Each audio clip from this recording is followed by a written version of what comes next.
Hello, this is David from DN Cognitive Counseling. It's getting harder and harder to smile.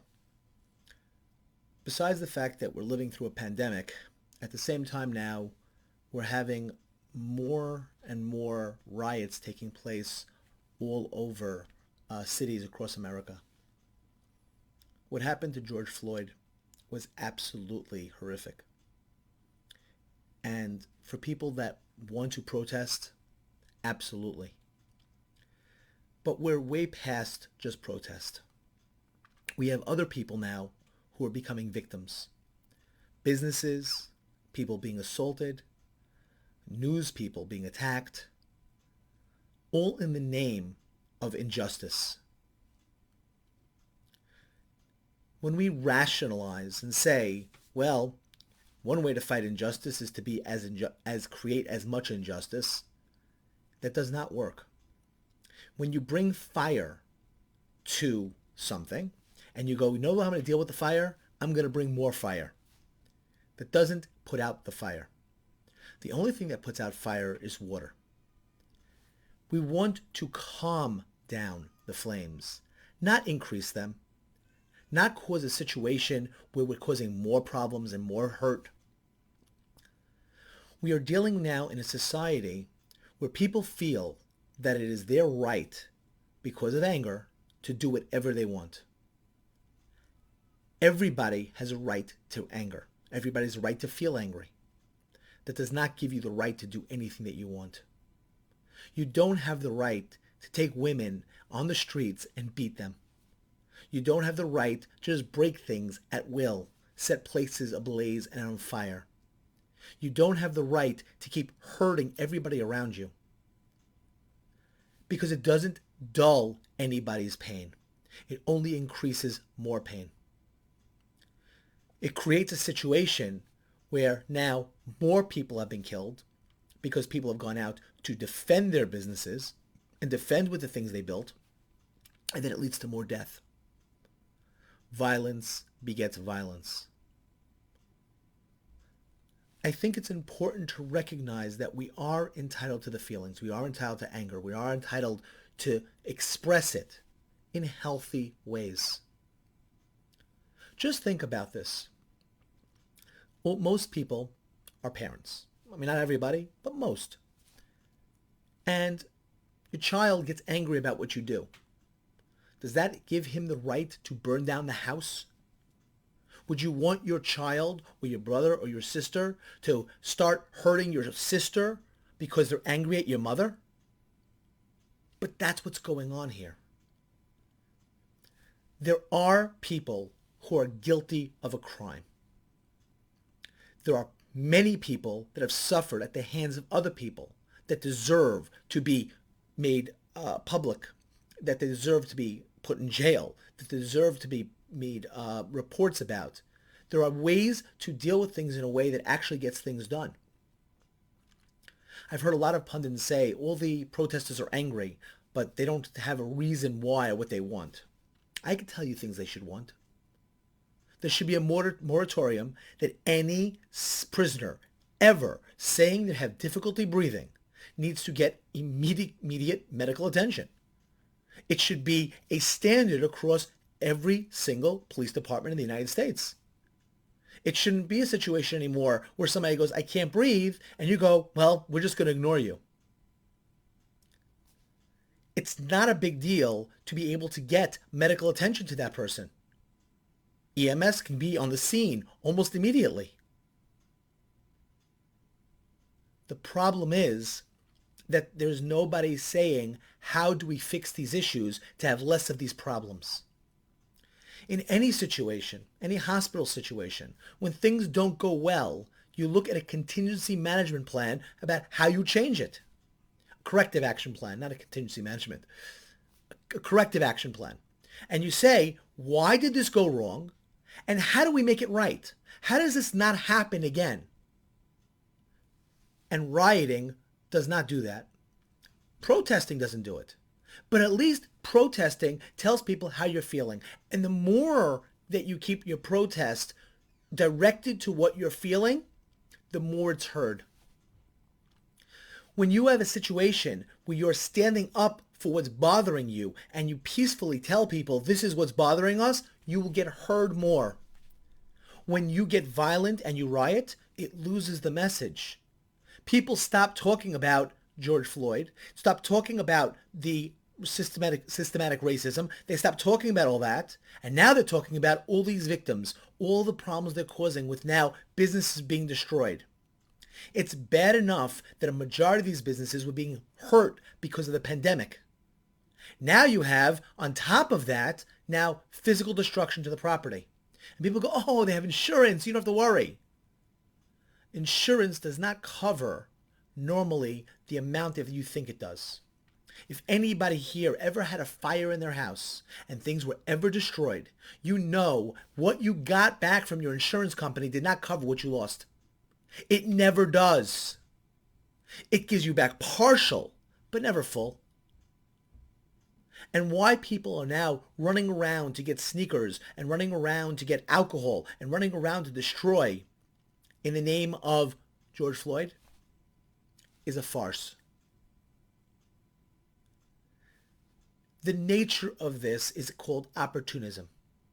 They are taking the aspect that there is anger and frustration about something legitimate, and they're hijacking it to determine now an irresponsible response.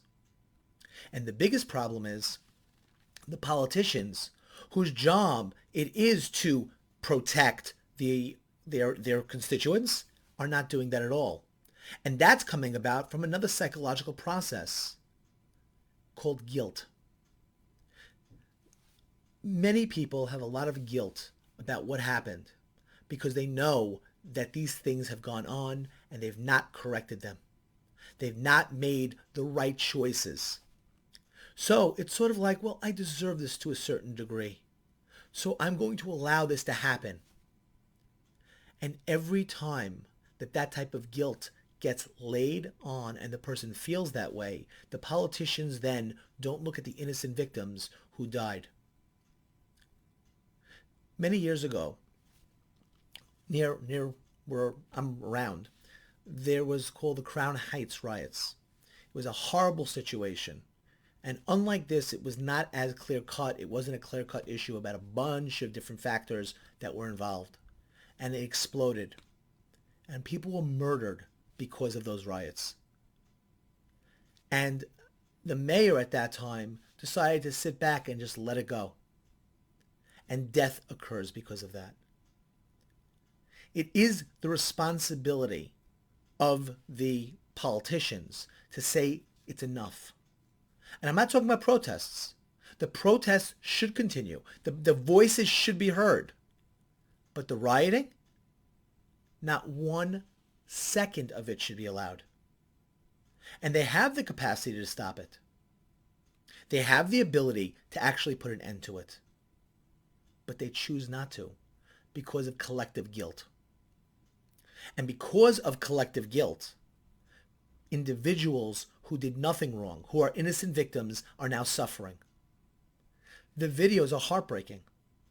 The things that people have to see now on their television sets just by watching the news, and you sit and go, how is it possible to live in a democracy where we're supposed to have some semblance of order and these things are going on? I was very happy and proud that at least the first of the officers was arrested. The rest of them should soon follow. They absolutely deserve that. And the protesters should be, this is what we want to see.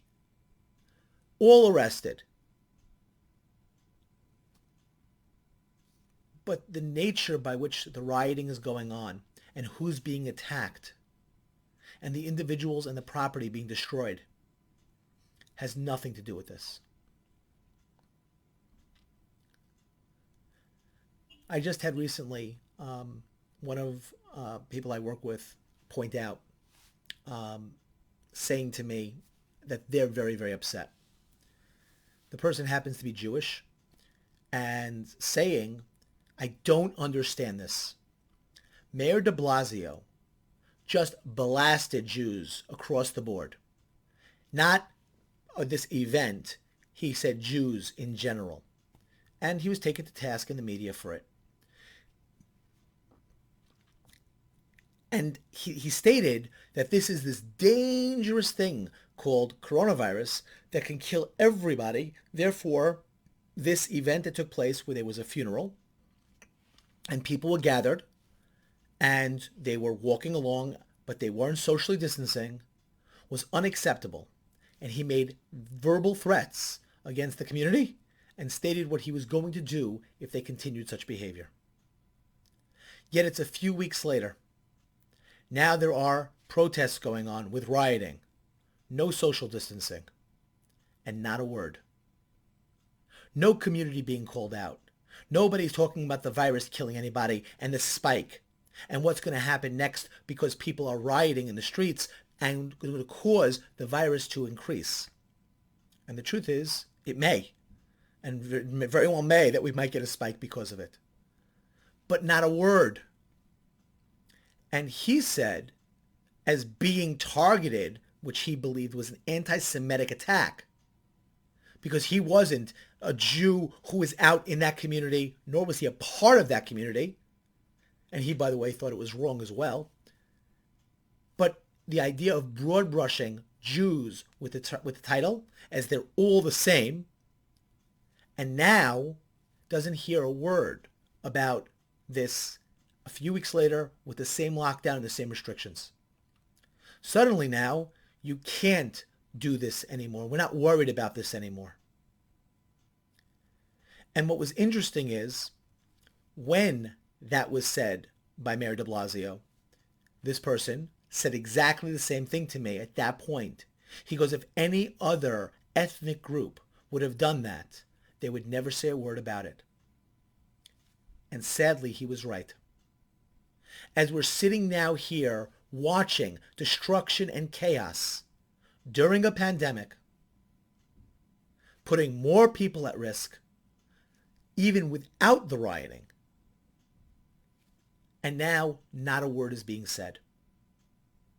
There is injustice all over the place, and we have to call it out wherever we see it. One of the ways that we want equality to be enforced is it has to be equal for everybody. It shouldn't be preferential treatment for anybody. And it shouldn't be that collective guilt makes you do more wrong decisions. We want a nation and a people to be just as mentally healthy as a family would. And think about if this is your family in your home and your brother had a fight with the sister. Who would allow that now your nephew or niece should come and be able to start breaking your windows? It doesn't make any sense.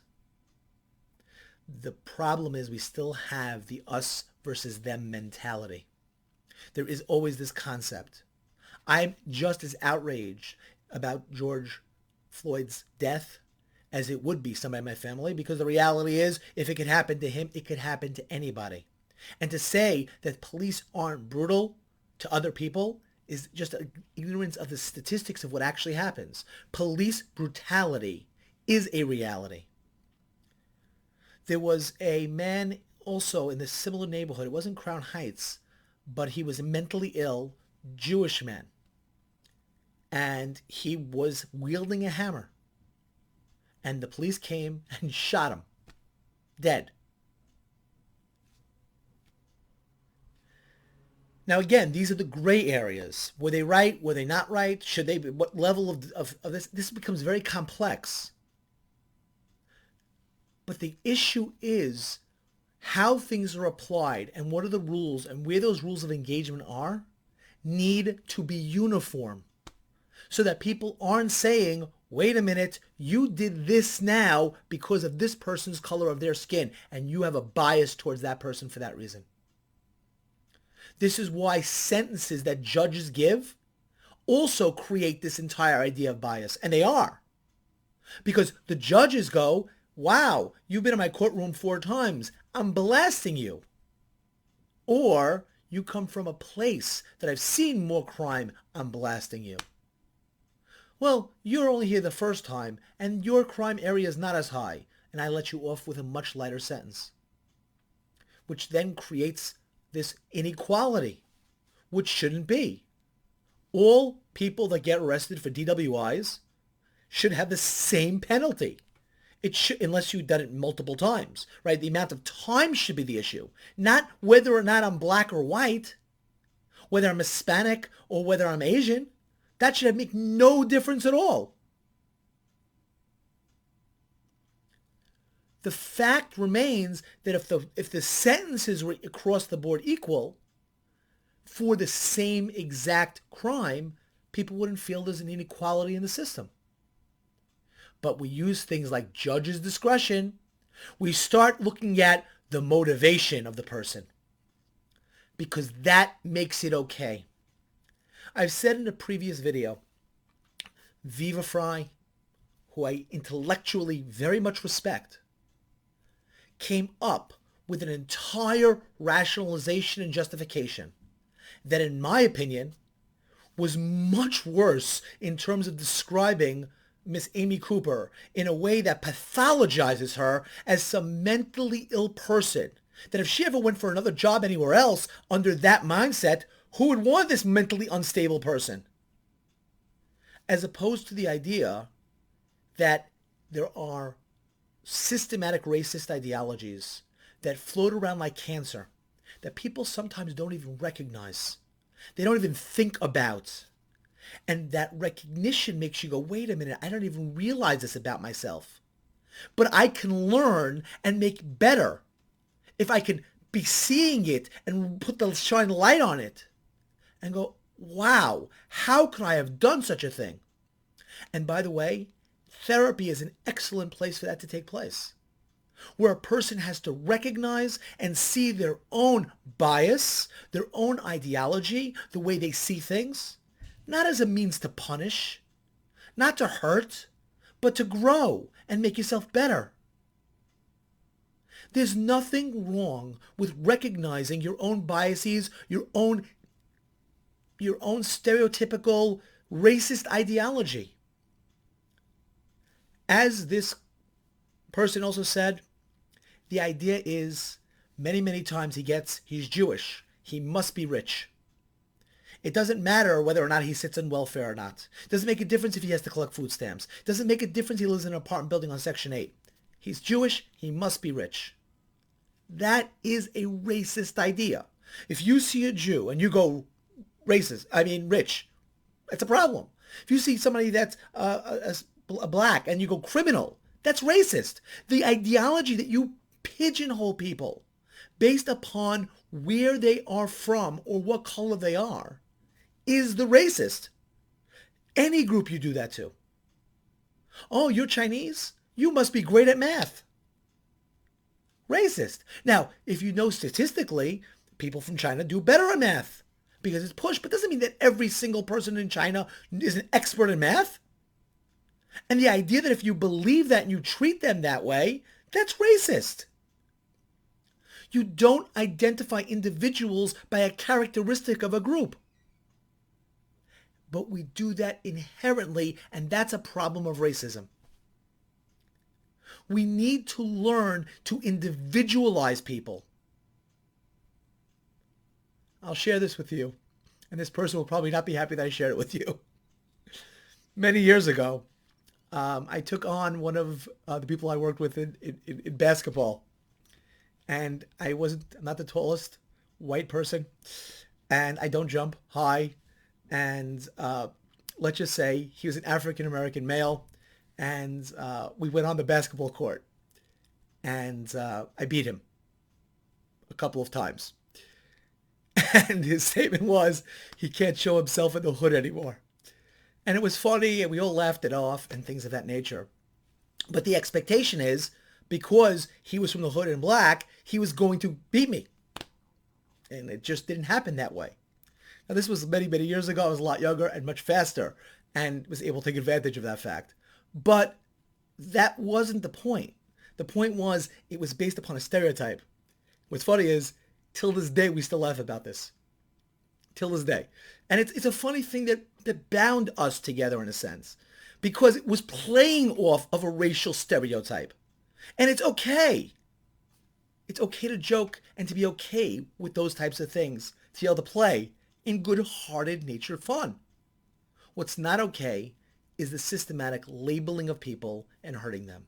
And what's not okay is to take something as horrible as what happened and then to rationalize it to destroy many other people's livelihoods and lives.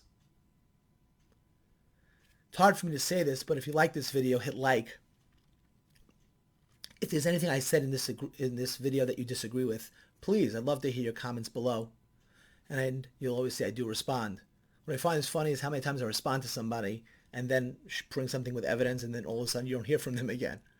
And it's not meant for any other way but to help. When I show something or try to help somebody see something, it's not coming from malice. And by the way, if you show me something where I'm wrong about something, I'll be the first one to say thank you so much for educating me on something I didn't know. And I'd be very happy to be able to say that. Again, if you didn't even subscribe to the channel, please do. And if you would like to become a patron, please hit the Subcribe-star link below and do that as well. I wish you a good night. Please be safe. Let's hope that this stops soon, and good mental health.